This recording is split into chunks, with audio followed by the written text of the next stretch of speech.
jangan beli Outlander. Kereta ni kuat minyak. Aku pun takut nak pakai kereta tu. Nak ambil kereta tu aku takut. Walaupun 50,000 murah, walaupun 40,000. Mitsubishi ni ada juga kereta-kereta yang dia tak padu. Toyota pun ada, Honda pun ada. Kenapa Mitsubishi Outlander kau kena sangat-sangat berhati-hati? Mitsubishi Outlander. Kenapa Outlander? Outlander dia ada dua Mitsubishi ni, dan Outlander tak popular sekarang. Yang pertama 2.0, minyaknya biasa-biasa je guys, tetapi underpower. Dengar betul-betul, underpower. Yang kedua, Mitsubishi Outlander 2.4, lebih power. Lebih power. Minyaknya gila-gila. Dia sedut. Pasti kau tak akan beli punya.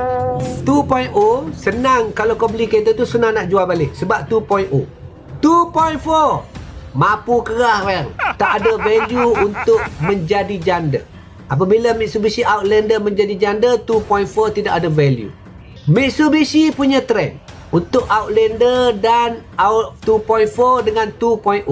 Biasanya kalau kau pergi kepada Mitsubishi untuk 10,000, 20,000, 30,000 dan 40,000.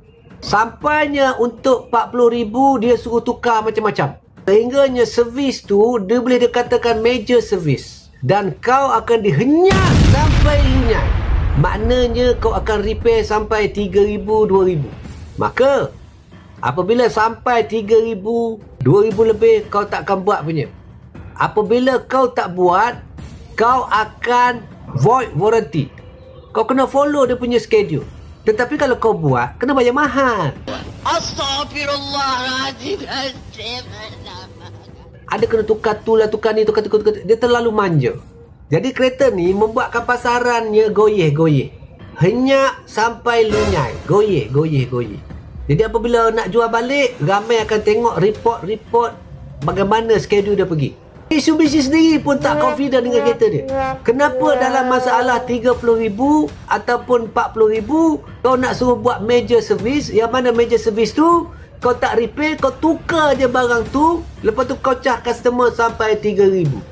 Mampu kerah kan? Mampu kerah. Tahun depan pula kena 2,000 lebih, 3,000. Mampu kerah. Aku mati dalam iman. Maka kereta ni tak popular kan? Tak popular di dalam kalangan Mitsubishi dan kereta ni mampus. Satu ketika Mitsubishi Outlander sudah out of Malaysia.